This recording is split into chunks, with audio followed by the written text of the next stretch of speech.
Welcome home, where we provide information, inspiration, and motivator after motivator after motivator here on America's Next. I have Omar Moses here with me today. How you doing, Omar? I'm doing amazing, Cedric. How you doing, brother? I'm doing quite well, quite well. You got a nice looking library back there. What you reading, man? Oh, I got all types of books, man. I got a couple of my mentors at the top here. Dr. Obama Bowen. I think you just interviewed him last week, I saw, right? Dr. Obama Bowen. Right, he's a phenomenal dude, right? Vinnie Cochran, Annie Koshi. I know you had her on yesterday, right? Those are some really good people in my life. And, a lot of the books have changed my life. Power of Habit, How to Become a Supple Leopard. I got pretty much, and this is just a portion of my books. I actually got like 4 boxes of stuff just filled with books. So, wow. Yeah, man, I got so many different books on here, man. Yeah, books tend to come up in my conversations regularly with people. And we could never minimize the importance of books. No. A lot of time we look for mentors and we look for guidance in different ways. Let's not forget that books provide guidance. Yes. Books can be a guide for you when there's nothing or no one else available. So let's keep that in mind. Yeah. Yolanda Riley's in the building. Good morning, Yolanda. Good morning. So, Omar, tell us, where are you from? So I'm living in Canada. I'm living in Canada right now. I was born in Barbados and came here when I was a baby. So okay. Yeah, born and raised in Canada. So I'm in Toronto, Canada right now. Spent most of my life here. Okay. Yeah. So do who cooks the oxtails? Your family, or do you go to the restaurant? No. So that's my mom. My mom, she's the chef when it comes to the West Indian dishes. She's the one cooking up the oxtail, the rice and peas, cooking up pepper pot. Because we're actually most of my family's Guyanese. So yeah. So she's the one chefing up all the fancy Caribbean dishes. Absolutely. Yeah. Absolutely. Yeah, I'm glad to hear that you guys are eating swell out there, because I go to a few Guyanese restaurants myself. Mm-hmm. I often frequent Caribbean restaurants as well, and the food is just phenomenal. So glad to hear that you're keeping those traditions going. Yes. Now, sir. You said that you grew up in Canada. What part? So there's a city called Brampton. It's not far outside of Toronto. I know most people know Toronto. Most people who aren't from Canada know Toronto. But Brampton's starting to get big. But yeah, Brampton, small little city outside Toronto. But yeah, I spent most of my life here, man. What's it like living there? What's it like? I've never been, and so I like it when people teach me about life there. What's it like there growing up? It's been cool, man. Obviously everyone's circumstances is different, right? But Brampton it's changed a lot in the years I've been here. Like when I first was coming up in Brampton, it seemed like not many people lived here. Now there's I believe over 1 million people living in this small city of Brampton. But it's booming. But it's been good, man. Like I grew up, had some nice friends around me. Like that was one of the biggest things that I enjoyed about being in Brampton. I got connected to some really cool people that when I think about where my life ended up, could definitely point back to a lot of these guys and girls having a big influence on where my life ended up, right? So yeah, Brampton's cool. Brampton's a cool city, man. Wow. Yeah. All right. So let's get your story going. Yeah. What was elementary school like for you? Elementary school was cool, man. It was real cool. Like I have an older brother who's 7 years older than me. So he was it was cool because he was there in my school, and a lot of the older kids knew me because of him, because we look pretty much alike, right? And he kind of paved the way for me, so it was cool. Like I used to be able to hang out a bit with him and his friends when I was coming up. I used to be able to get a little bit of the game and stuff from the older kids, right? Because I had my older brother there, and he also was that protective figure for me too as well, right? So very thankful for him and everything. Mm-hmm. But that was elementary. It was cool, man. I was just a young kid playing sports, playing ball every day. I remember the way I learned to play basketball. You remember in schools, there's that big bell that rings, and it's usually like plastered on the wall outside. We didn't have a basketball net in the elementary school I grew up at. So we used to get a basketball and just shoot and just hit that little that bell every day. Like that was our basketball net. That's actually how I developed the skill of playing basketball, right? So because it was about 10 feet high. So we would literally just be playing and shooting, hitting that bell every day. Like that was how we grew up playing basketball. But it was cool. Elementary was real cool, man. Same thing I was saying. Like I had some really cool friends growing up. Nice. Yeah, man. Yeah. Yeah, I know you know, sometimes when you got siblings in school, it's hard to focus because it's like every time you get in the hallway, it's like, hey, look, my brother's coming down the hallway. Check him out. Hey, look, my sister's coming down the hall. Check her out. Yeah.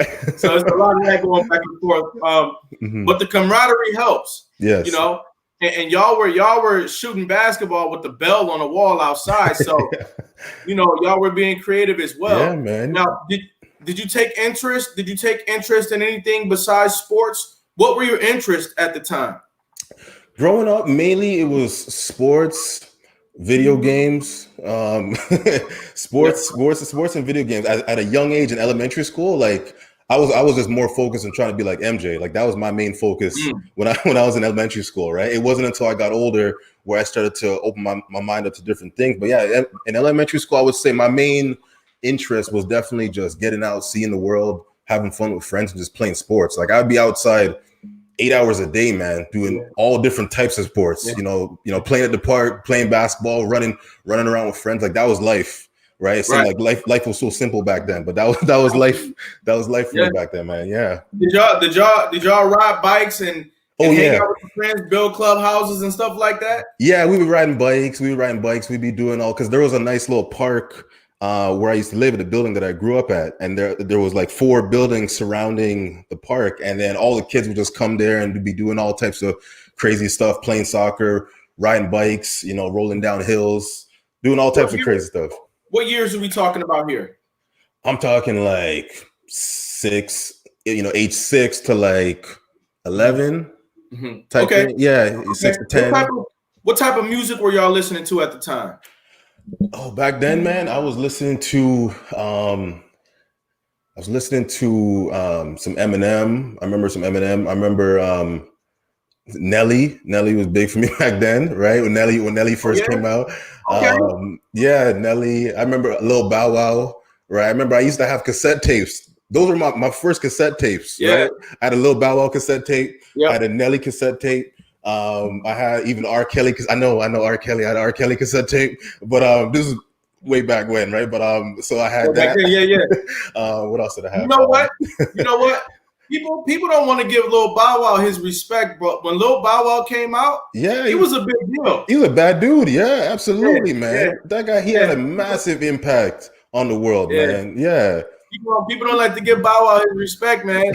You know. But I respect your tape game. My first tape was a Luther Vandross tape. Out of all the tapes I could have had, my first tape was a Luther Vandross tape, and you know, that was where I really gained my first appreciation for music. But I definitely wanted, you know, a hip hop tape or something like that. So, but yeah, shout out to the tape era. The tape era was big. Absolutely. Everybody. Okay, so. All right. So what was your relationship like with your parents? What did they do for a living?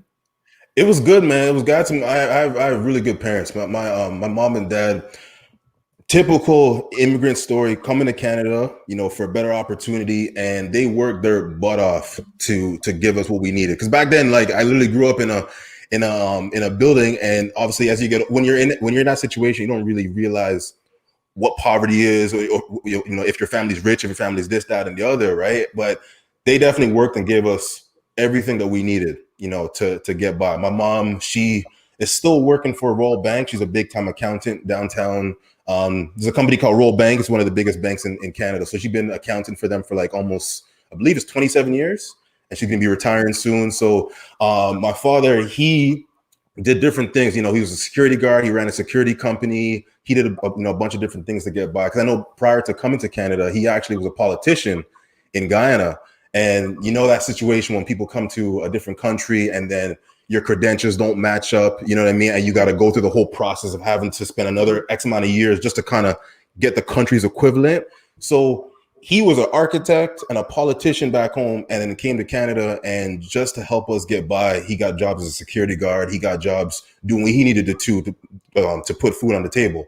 And then same thing with my mom. She luckily had an education that she was able to get right into accounting. But yeah, that was it was a good example to have two hardworking, loving parents, because you know what I mean? Like, I could definitely say, like, my mom is, like, I love that woman to death. Like, she's an amazing woman who worked hard every single day. I've never seen this woman complain about working hard. I've never seen this woman complain about anything. Like, she was just grinding. Like, I really got my mindset of grinding and, you know, hard work from my parents, just seeing how they just showed up every single day with a positive attitude and just did what they needed to do to provide for their family. So yeah, we had a great relationship. You know, obviously they were working a lot, but you know, the time we did have together, it was amazing. You know, my father ended up passing away, I believe about seven years ago. But yeah, they both amazing people. Absolutely. Yeah, I'm very thankful for them. I was going to ask you to talk about the influence of seeing your parents work like that day in and day out. Yeah. How did it impact your character growing up? And you know, they say you can show a child all the positive examples in the world, but they'll still go out there and bump their heads for themselves. But it sounds like your parents had a very positive impact on you. Yes. So can you tell me what were some of the things that you learned from them? What were some of the things that really hit home for you as you developed right in front of them?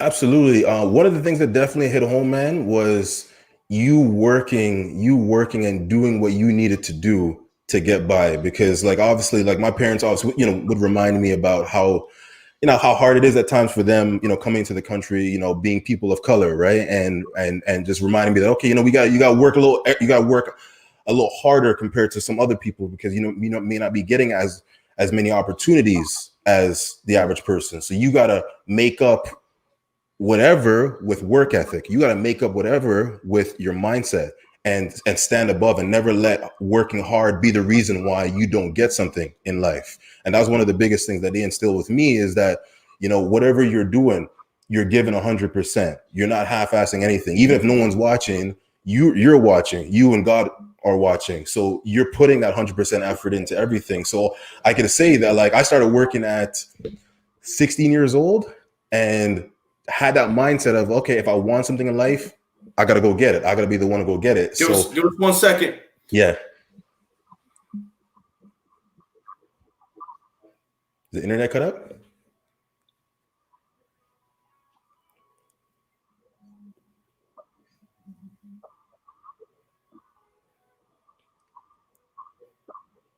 Wow.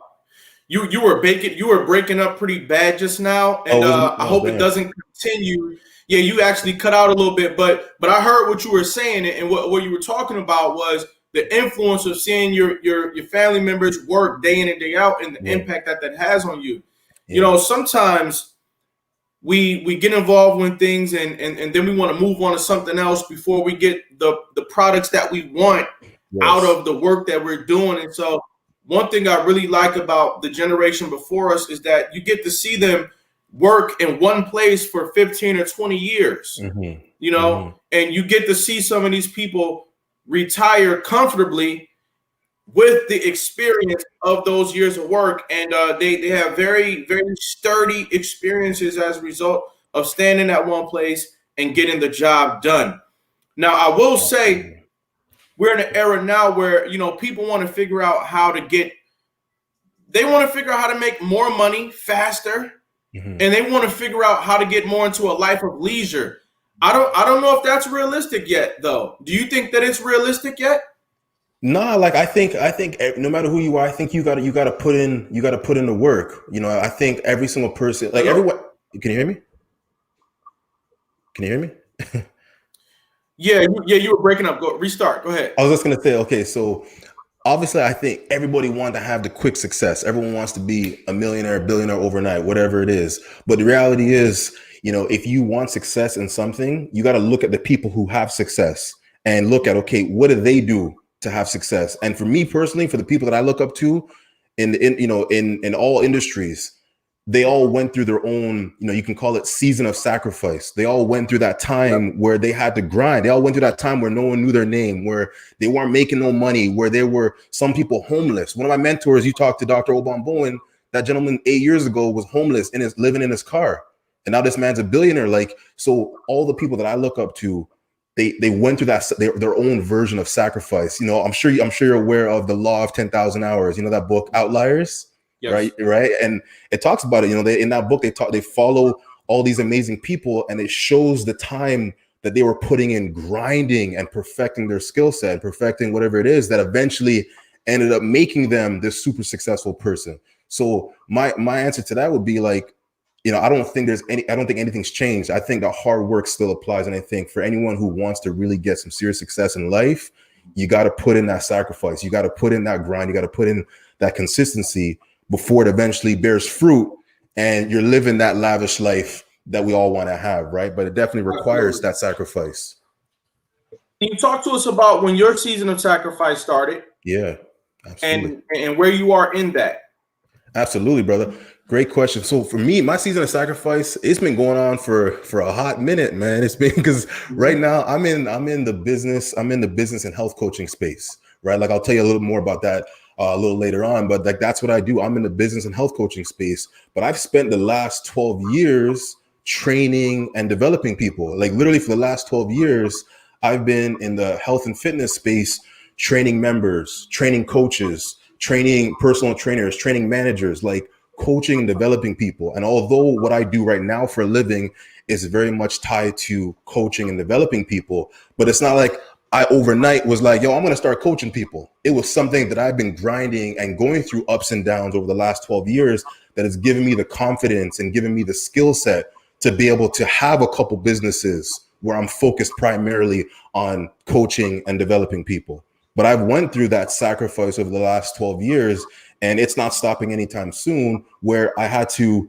like I said, go through that learning process and that trial and error of working with different people and understanding what it really means to be a trainer, to be a coach, to be a mentor, right? Because I have aspirations of being exactly like Dr. Obon Bowen. I look up to that man very much.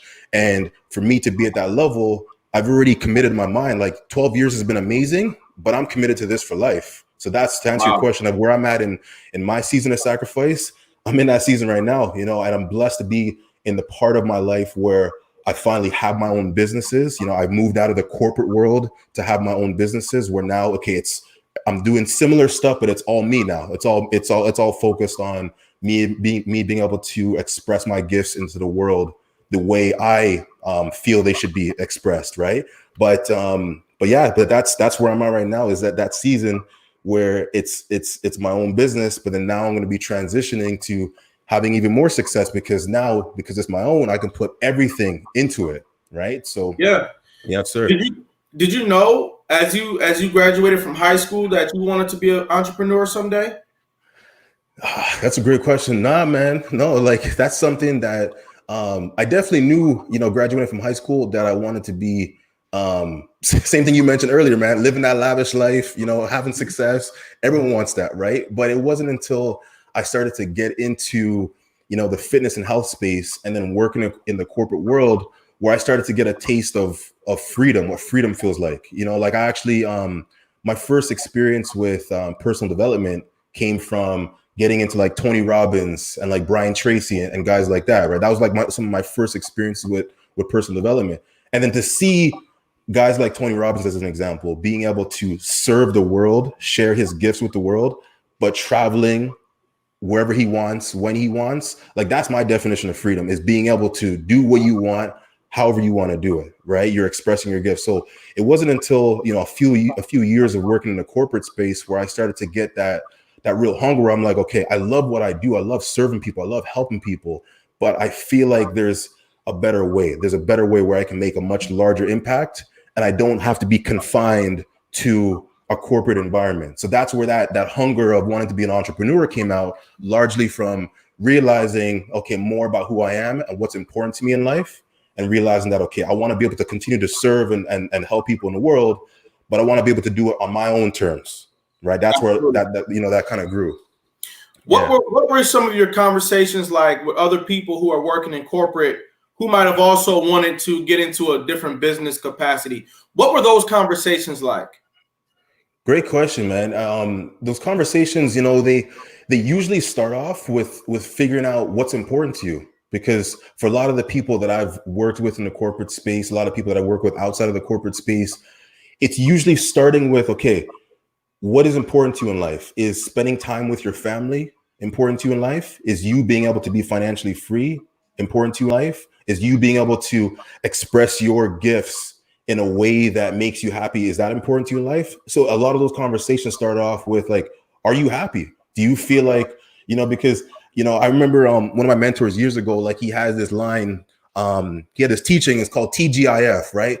The whole thank God it's Friday, right? Mm-hmm. So his whole teaching was, if you're the kind of person, if you're working somewhere, you're doing something for a living, and then all you can think about is, I can't wait till it's Friday so I can get the heck out of this place, then that's telling you something about what you're doing for a living. Like if you're dreading going back to work on Monday, it's Sunday, and you're like, oh, I gotta go back to work on Monday, and then you're just waiting for the week to end.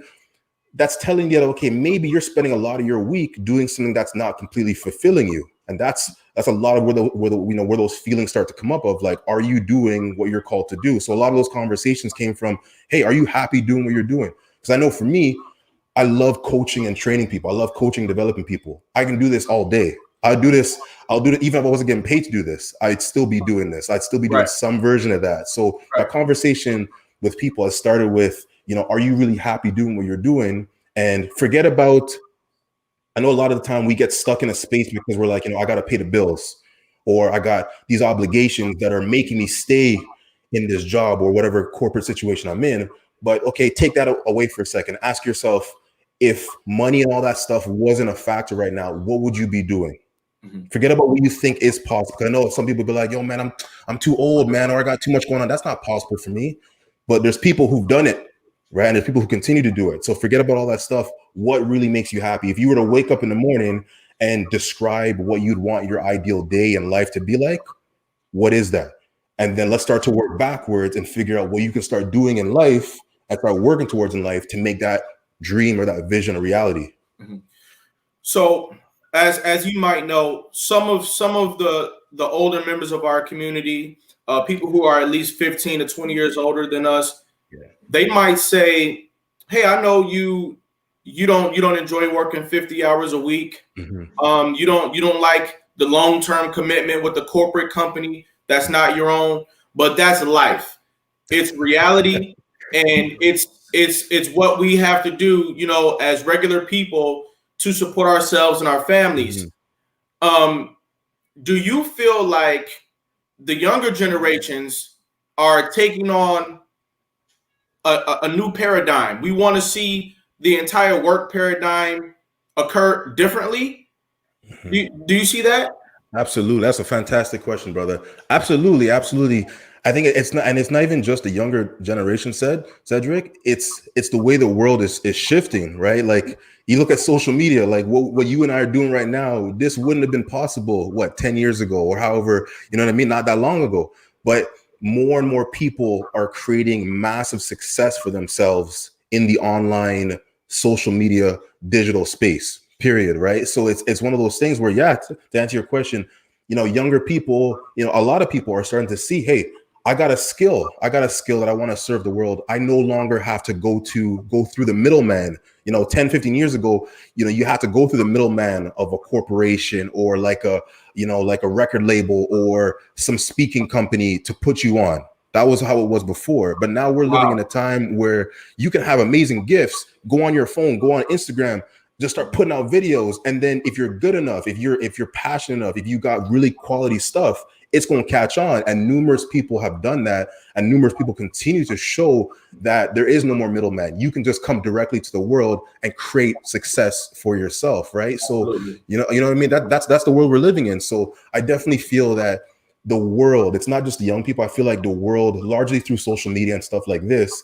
has shifted where more and more opportunities are being created from this space. And also it's what people are paying attention to. More and more people are paying more attention to social media. That's another reason why it's easier to have more success, because once again, like if you got a fancy, let's imagine you got a gym you're opening, right? And you're trying to get people aware of what that gym does and where that gym is. You have a lot more success talking about it on social media than you will just handing out a bunch of flyers like the old school way, or sending out a bunch of emails, right? So it's the way the world is. And then one more thing I'll say, when it comes to people, who are in the corporate space, it's not that there's anything wrong with being in a corporate space, and that's why I was saying, you got to know what is important to you. You know what I mean? For me and for a lot of people, being in a corporate space, being in a confined space, you get to the point where you just feel like there's more out there for you. you want more freedom, right? So that was my desire. That's a desire for a lot of people. But if you're someone who's like, I'm in the corporate space, I'm loving it, do you? That's amazing, right? It's not about trying to conform to anybody else's idea about what's important to you, right? So absolutely. And what we're looking at is a sort of evolution, if you will, of how people work. So you look at how people were working 100 years ago, and you look at, you know, the 80-year mark, the 60-year mark, the 40-year mark, and bring it up to the present day, the way that people work is changing. 100%. And so it sounds like we're on the brink of another change. Yes. And I think that a lot of us who are into this new type of work, we've got to take the mantle, and we have to really take it from a window and turn it into a door, and turn that door into, you know, a huge pathway for people to really get into this lane. And so we're actually pioneering right now because we're taking on the mantle of a new type of work. Would you say that? Absolutely. I totally agree with you, brother. I totally agree with you. Because even, you know, kudos to you, Cedric, because, you know, I found out, you know, a bit about this show when you reached out to me, and I was just checking to see what you're doing. You're doing some amazing things on this show, man. So kudos to you, brother, right, for what you're doing and the impact you're making and the message you're getting out to the world. And same idea, Cedric, like you imagine exactly like you were saying, if this was like 10, 15 years ago, how hard it would be for you to just start a TV show out there. You know, the work you would have to do to go to like ABC or NBC or whatever company. And that's the thing, you got a phenomenal idea and you're doing amazing things, bringing people from all over the world to your show. But imagine how much harder it would have been. But now a gentleman like yourself, a passionate gentleman like yourself, is able to serve the world in the way that you see fit, which is powerful. So I totally agree with you. Totally agree with you, brother. All right, before we go to a break, do you have 1 or 2 tips for people who want to step out of the traditional route? They want to start to follow their dreams. Yeah. Can you give them a couple tips today? Absolutely, brother. I would say one of the biggest things would be, number one, to like I mentioned earlier, do some soul searching and really figure out what makes you happy in life. What makes you happy in life and what you want to see for yourself. You know, is it more time with your family? Is it being financially free? What are those things that really make you happy? And then secondly, I would say is search out people who have the life that you want, right? You know, I think we forget that, you know, we've learned everything as humans. You know, we've learned everything that we know through somebody else. Someone has taught us what we know. We've been mentored by somebody consciously or unconsciously. So if you want a certain type of lifestyle, look and see who out there is emulating the type of life that you want, and get yourself around those people. You know, start making connections with those people. Even like you'd mentioned earlier, Cedric, is, you know, even if you can't physically get around those people, reading the books. I know one of the biggest inspirations for me, you know, over the years when I was coming up, is being able to read some of the stuff, being able to listen to some of the stuff of like a Tony Robbins and being like, whoa, this is possible. You know what I mean? And hearing that stuff, because like you were saying, like, it's like you're downloading their mindset and it's starting to remove all the limiting beliefs and stuff you used to have. And now you're, implanting some solid ideas that's going to give you, a different perspective on life. So that would be my biggest suggestion, is get clear on who you are and what you want to do, but then start to look for those people who have the type of life that you want and start to download the information or get around those people. And that will go a big way in helping you get there. Mm-hmm. Yeah. Very, very helpful thoughts from Omar Moses this morning on the show. And we'll be right back with more of his story. Beautiful.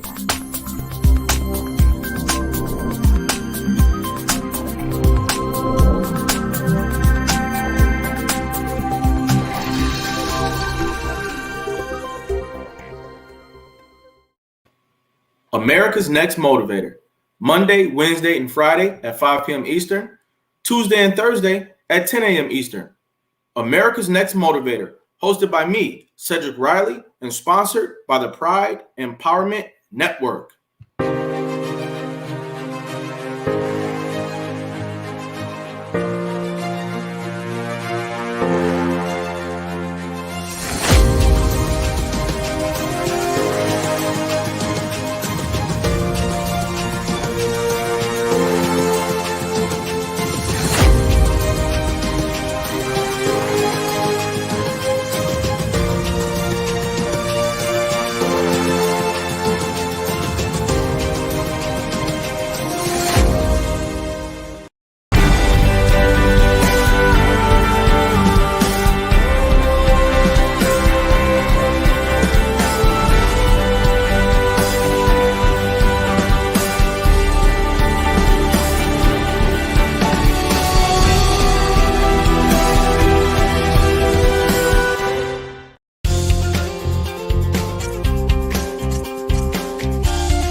Ladies and gentlemen, I see you all getting into the building out there. Thanks for being here. And we're back with Omar Moses. Omar, how you feeling out there? I'm feeling good, man. I'm feeling good. I'm blessed to be on here, brother. Thank you for having me. And listen, we were turning the heat up a little bit before the break, so I want to get right back to it. Who are your top 3 examples of successful business people in the virtual era? Because that's what I'm going to call this year, the virtual era. Let's go. Let's go. Okay, great question. So number 1, I gotta give credit to my man right here, Dr. Where is it? Dr. Obama Bowen. That man is making some. If you guys don't know who that man is, go look him up. That man is making some big moves in the world in the online, digital, virtual era. Massive moves, right? He's one of my biggest mentors. There's a gentleman named Vince Del Monte. He's one of the most successful. Pretty sure he is the most successful online personal training business coach, health coach. Phenomenal dude, Vince Del Monte. Yeah, he's making massive moves. One of my mentors. He's helping a lot of trainers and coaches out there in the world get their message. Last name? DELMONTE. Vince Del Monte. Mm-hmm. Yeah. And then I would say third one. Great question. Everybody. Everybody. Yeah. It could be everybody. Yeah, straight up. Yeah. everybody who is taking that leap into a virtual space, because I don't know if y'all can smell that, or if you can hear that, or if you can feel that, but we're on the brink of a different type of freedom right now. Yes. We're on the brink of a different type of freedom right now. Almost shed a tear just now, because that's where we are. Mm-hmm. We are feeling the feelings of evolution right now. Yes. We're getting closer to the 4-hour work week through hard work, interdependency. Shout out to Khalid to Order for giving me that piece of vocabulary. Teamwork, and making the virtual space a place where we can achieve economic stability. Yes, sir. That's huge. It's huge. Absolutely. So now, tell us about when you got into your work, your business. When did you start your first business? And tell what that experience was like. Absolutely. So with me, my first business, it started off in the online coaching space, right? So was doing my thing in the corporate space for the last 12 years. And it's been about a year and a half that I ventured out and then started to focus more on building a health coaching business, something that I can serve people in person to begin with, but then something I can scale that I can help people all over the world. Yeah, go ahead. What is health coaching? So health coaching, there's different ideas behind it. My version of health coaching that I deliver to people is helping people understand what it really means to, improve their body composition through losing unnecessary fat, improving their muscle mass. Because just by those two things, reducing body fat and increasing muscle mass, you'll have tremendous health benefits show up in your life. Go ahead, bro. Explain both of those concepts to us.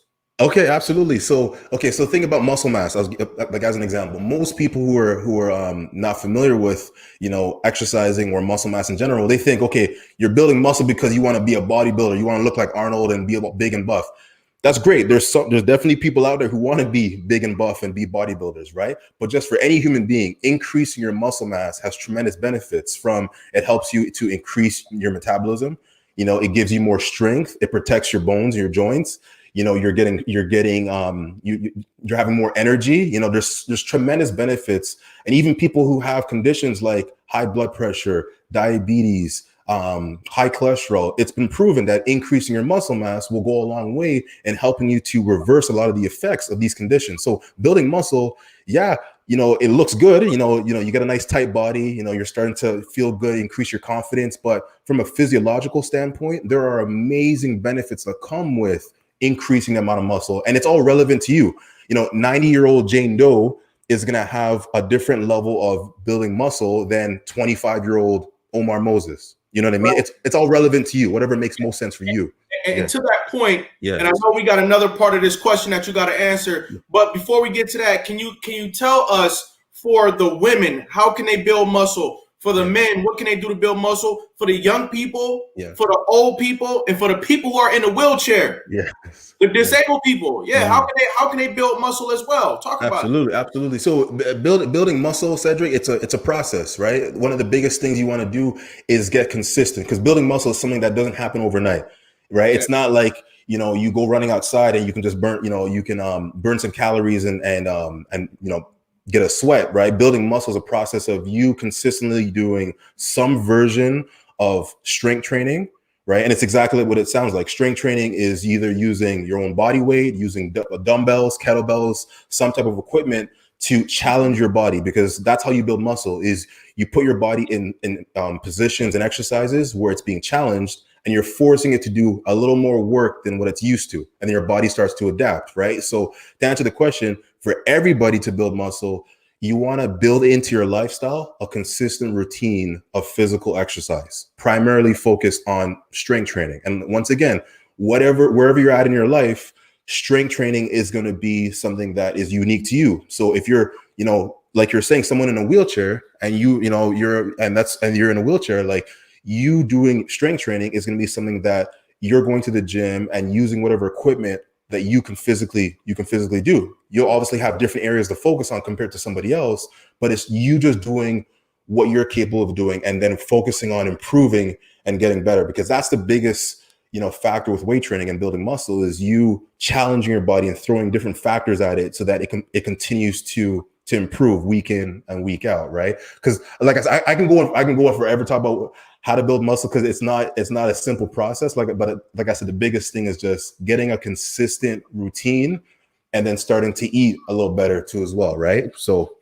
yes. And also I wanted to know your thoughts on this. I know this is a little bit random, but I think about this type of stuff.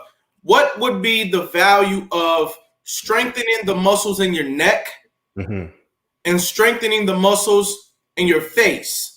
I think that a lot of times we talk about strength building and building muscle, but we don't talk about those two soft areas, and it weighs on us as we get older. So talk about the importance of strengthening your neck and the importance of strengthening your face.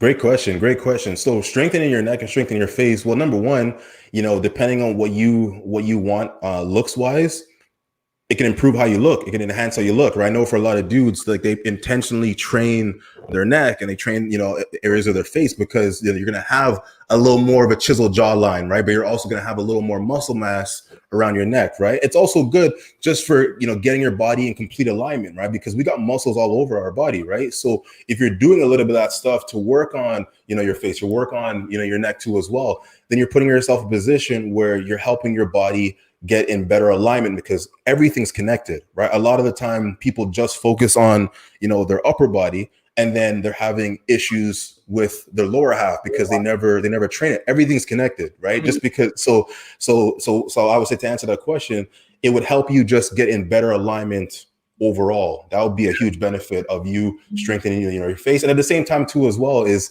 you're going to avoid having, certain issues. I know a lot of people, when they don't have a good understanding of how to, utilize areas like their neck, or even like their cervical spine, like the top part of your spine, a lot of the time people, they get into situations where they're constantly waking up, with neck pain, or they put themselves, they go to pick up something and then they're like, oh, I got an injury, right? Because they're not used to putting themselves in these positions. They're not used to using all the different muscles that we've all been blessed with, right? So I think just one more thing I'll say is, it will just go a long way in giving you more awareness of how your body's supposed to move, right? And it will give you, a better understanding of how everything's connected, and you'll just feel better overall.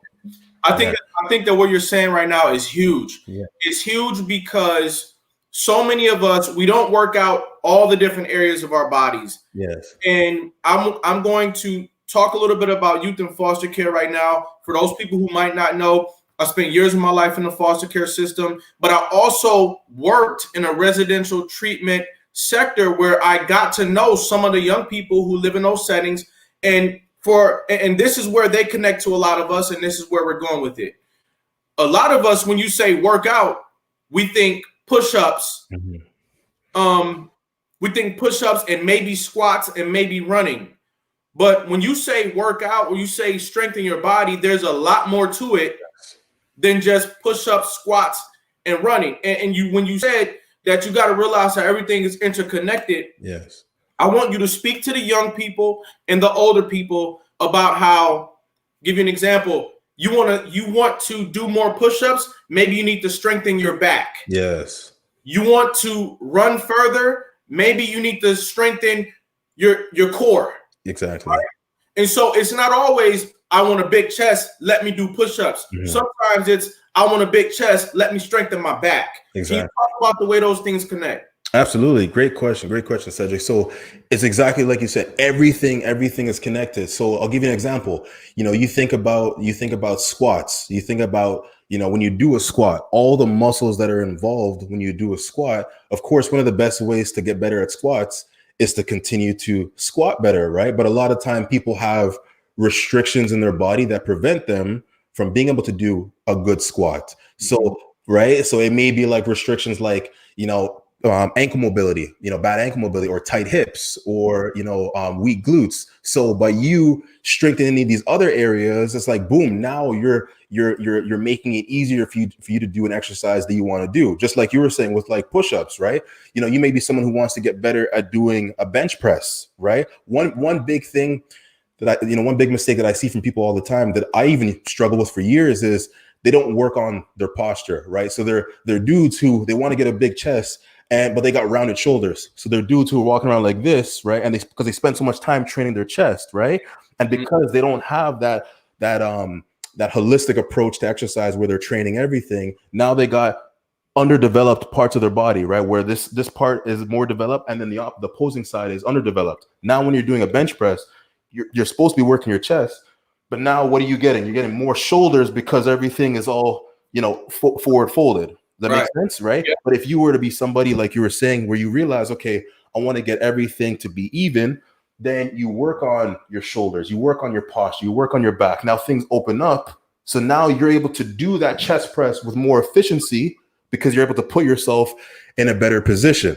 Right. Does that make sense? Right. So you're able to, right. So that's why training, and just like with guys too, as well, like there's another example. A lot of guys say, I want to get big. I want to get big. I want to get a bigger chest. I want to get a big upper body. And they neglect training their legs, not realizing that a lot of the testosterone that even helps you to get big and to build muscle comes from your lower half. So by you neglect, you could be a guy who's like, I'm only going to train upper body. I'm only going to train upper body. And then thinking you're going to get big. But then you got another dude who's training his legs, doing squats, along with upper body. He's getting to his goal so much faster because he's utilizing his legs. He's utilizing all the support from other parts of his body, right? So everything's connected. You would get to your goals a lot faster of getting a healthier, a better body by training everything, by worrying about every single muscle, because like we always say, everything is connected, right? So yeah. Okay. And you also said that another thing that was important in addition to building muscle was, did you say body mass index? Oh, body fat. Yes. Yeah, absolutely. Because it's one of those things too, as well, where, more and more research has been shown over years that a higher body fat, when people start to deal with a lot of different conditions, it's related to having a higher body fat. When you got and body fat's different than weight, because body fat is what percentage of you is just fat, because, if you weigh 200 pounds, for example, right? Not all of you is muscle. Not all of you is fat. Not all of you is bone. And that's what makes up body composition, right? So reducing your body fat is exactly like you put down, right? Exactly like you put down is you're reducing the unnecessary fat that's causing you to have higher cholesterol than you need to, or higher blood pressure than you need to. And at the same time, not only does it make you healthier by reducing your body fat percentage, it looks better. Because when people complain about, Cedric, I want to get rid of this. And, when I was in the gym, women all the time would be like, Omar, I want to get rid of this. They'd be shaking their arm and having the tricep fat, right? When people talk, I want to get rid of this. When they grab their stomach, they're like, I want to get rid of this. When you say you want to lose weight, what people are talking about 99% of the time is they want to lose the fat, because it's the unnecessary extra body fat that's giving us the stomach, that's giving us, the extra fat in our thighs that we don't need, the extra fat in our hips. It has more to do with the amount of body fat percentage that you have than anything else. So by you reducing, yeah, go ahead. How do you find out how much body fat you have? And also, how do you target body fat? Great question. Great question. So there's a bunch of different ways to check your body fat. You know, there's machines you can get at the gym. You know, there's something called a bioelectrical impedance. Like there's a bunch of different machines you can get. Like one of the more accurate ways is to do something called a skin fold measurements, right? So the best thing would be there's scales you can buy that'll give you an idea. Once again, it's not the most accurate. That's the thing, right? So if you go into a gym or if you order like a machine on Amazon, it'll give you an idea of where you're at, right? Of what your body fat percentage is, right? But to answer your question about how to reduce body fat, one of the best ways is by increasing muscle mass. Because like I was mentioning earlier, the more muscle mass you have, think about it like this. Muscle mass, Cedric, it's expensive tissue. You can think of it like that's expensive tissue. So meaning it requires a lot of calories for your body to build muscle. It requires a lot of calories for your body to use muscle, and it requires a lot of calories for your body to retain muscle. So the entire act of you going to the gym consistently or working out at home and increasing your muscle mass, that whole process will help you be burning calories. But then, like I was saying, once you put on muscle, you're increasing your metabolism, which is the amount of calories that your body burns at rest. And as you increase your metabolism, you're going to see that fat come down. Muscle mass has a direct impact on it. So that's one of the biggest things. Yeah. All right. Now, can we provide any advice to the working parents out there who they don't have time to go to the gym, and their parents, they work and they parent? Yes. What can they do to achieve an optimal health scenario? And can you also talk about the impact of stretching? If you can't do nothing else but stretch, is that good enough? And you know, what can we do? You know, we're working, we're sitting on the computer now, and we're dealing with children, and we want to look like we hit the gym every day, but it's hard. So what can we do? Great question. So here's the thing. Like a lot of people who don't work out consistently, you know, I find from being in the industry 12 years, they feel like to get in shape, you got to be dedicating your whole week to exercise. But it's actually not true. Like, honestly, the first thing I would say, Cedric, is even a person doing 3 to 4 days a week of 30 to 45 minutes consistently will go a long way in helping them get in better shape. So for those moms, those dads out there who are stuck at home, they're like, I don't got time to go to the gym. Okay. You know, if you can sneak away for half hour, 45 minutes, think about your whole 24 hours in the day, right? We all got the same 24 hours in the day, right? So 30 to 45 minutes just for exercise is such a small percentage of your week that if we want to, we can fit it in. And if you find that with your normal schedule, it's too hard, wake up half hour earlier, wake up an hour earlier, right? Wake up an hour early before everything starts to get all crazy with the kids and the family, everything, or spend a little bit of extra time at the end of the day. But that's the thing. We all will do stuff if we really want to. And if you really want to get healthier, knowing that all you really need is 3 to 4 days a week, half hour, 45 minutes, that's it. Not even every single day. It's about making the time, finding the time. That's it, right? That's the first thing, right? And then, that was huge. Let's make this a victorious moment. Yes. You issue the challenge. Hashtag find 30. Ooh, I like that. Omar Moses, you heard it. 30. America's Next Motivator. He issued find 30 challenge. All right. I think that's huge, man. That's huge, yeah. Can you find 30 minutes? That's it. Right. So the 30-minute challenge has been born here. Hashtag find 30 challenge. Boom. Find 30 challenge. Okay. Now we're rounding third base, but you're such a wealth of information. I just want to ask you a few more questions, if that's all right. Absolutely. When we talk about working out, we talk about holistic health, holistic bodybuilding, and a holistic approach. You know, we're working out, we're losing fat, we're taking vitamins. Do we need to incorporate minerals? Go.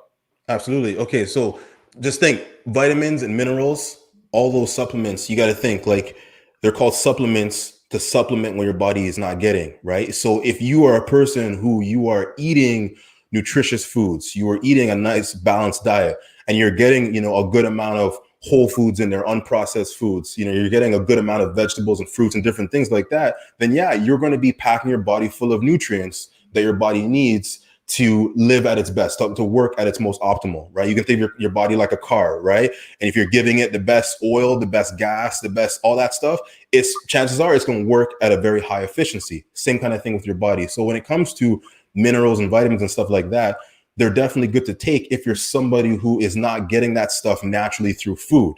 If you're, you know what I mean? If you're so busy, okay, you got to get it somewhere, because yeah, your body will work at its most optimal if it has the right amount of levels of vitamins and minerals, because we are made up of a lot of that stuff at the smallest level, right? Yeah. Does herbs play a role in overall health? Are there the herbs that we know nothing about that we need to be learning about? Ooh, yeah, like there's a lot of herbs out there. Like I'll give you an example, like turmeric, for example. Turmeric is something that, like, okay, some people have heard of it, but like turmeric is you're right. Spices and herbs. It's spices and herbs. Yeah, exactly. Spices and herbs. Okay, go ahead. Yeah, because like things like turmeric, cilantro, parts, like there are so many benefits behind. I'll just start with turmeric as an example. Tremendous properties when it comes to helping people with inflammation. And inflammation is something that a lot of people are dealing with, right? That ends up showing up in different forms, whether it's like heartburn, or whether it's like issues with their joints, whether it's pain, you know what I mean? Inflammation. If you guys search up inflammation, you'll see all the different conditions that we experience that are related to inflammation. So as an example, turmeric is one of those amazing, things out there that does help in reducing inflammation, right? So yeah, definitely herbs and spices, because it's beautiful. Like these are all things that are found naturally in the world, right? And being able to get more of these things in your body goes a long way in you being that person, living at optimal levels, right? So that right there is huge. Yes. Incorporating natural spices and herbs into your diet. I know a lot of us out there, we like to eat more than we like to work out, and you might not even have time to work out, but can you incorporate real herbs and real spice? When I say real, I mean, don't go out there and get bay leaf powder. Go out there and find some actual bay leaves and put real bay leaves in your food. Yeah. Don't always go out there for the garlic powder. Slice some garlic and put it in there. Don't always go out there, you know what I mean? Yes. And get tomato sauce. Every now and then, get you some tomatoes and crush them. Yes. And use real tomato sauce. So these are the sorts of things that can start to make a difference as well. And we need to incorporate herbs and spices. That's absolutely huge. Now, Omar, I want to know from you, what is the place where people can find you? Where can people contact you to get more information? And right now. Absolutely. So you can reach me on Instagram. Instagram and Facebook. So Facebook, you can reach me at Omar Moses. Just type in Omar Moses. You can reach me there. Hit me up. Send me a message if you have any advice that you want me to help you with, some questions, whatever you got, I got you. Right, Omar Moses. And then on Instagram, you can find me at Human Development. So it's spelled a little different. So it's Human Development, but the last E in the development is a 3. So Human Development, the last E is a 3. Okay. It was taken. It was Human Development by itself was taken. So okay, I had to get a little creative. But yeah, Omar Moses or Human Development, last E is a 3. Gotcha. Yeah. Exactly. There we go. Beautiful. Just like that, brother. Thank you. We're down to the last minute in 10 seconds. What is survival to you? Ooh, survival. Survival is having enough just to keep going financially, physically. Because I'll say, like, I've been in times in my life financially where I was in real tough hardships financially, and the Lord has given me just enough to get by, to survive, where I can live another day. Right? Because if you're surviving, if you have just enough to keep you going, then there's hope there. There's hope that you can get out of it and get out on the other side. That's the biggest thing. If you're surviving, you still got a chance. So that's what survival is for me. Oh, I like that. What is success to you? Ooh, success. Number one, it starts off like we talked earlier about, number one, knowing what's important to you, because like success, there's times in my life where I thought I was chasing after what I thought was successful, when it was a lot of money, fancy car.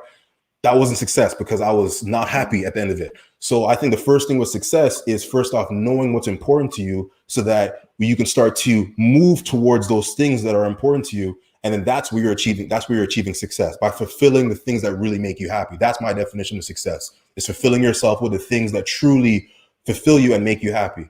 What is greatness to you? Ooh, greatness, I would say, is capitalizing on the gifts and opportunities that you've been blessed with. I think we've all been blessed with, no matter what your circumstance, you got some amazing gift that you've been brought into this world to share. So I think greatness is a person taking responsibility for what they've been blessed with and doing what they need to develop those gifts, and then more importantly, share them with the world. That's what greatness is to me, is capitalizing on what you've been blessed with, turning that into something special and giving it back to the world, right? All the people that I look up to, what I strive to be, are people who, they found out what's important to them. They found out where their gifts are. They put in their work to develop them. And then they found a way to serve the world with those things. And then greatness starts to stem from that. All the success and all the amazing things starts to shine from that. Omar, I want to let you know that I listened to your story today, that I've heard your journey, and I was inspired by it. I want to give you a crown today while you're still living. I want to put some respect on the work that you're doing out there in the community. Thank you, brother. I'm expecting even bigger things from you in the future. And I want to let you know, let the world know, Omar Moses, you are America's next motivator. Hey. Thank you, brother. I appreciate that, brother. Thank you very much, brother. Thank you so much for having me, man. Peace. Ladies and gentlemen, thanks for stopping by today. Each and every episode of America's Next Motivator is going to have something here for you. All you got to do is stop by and pick up.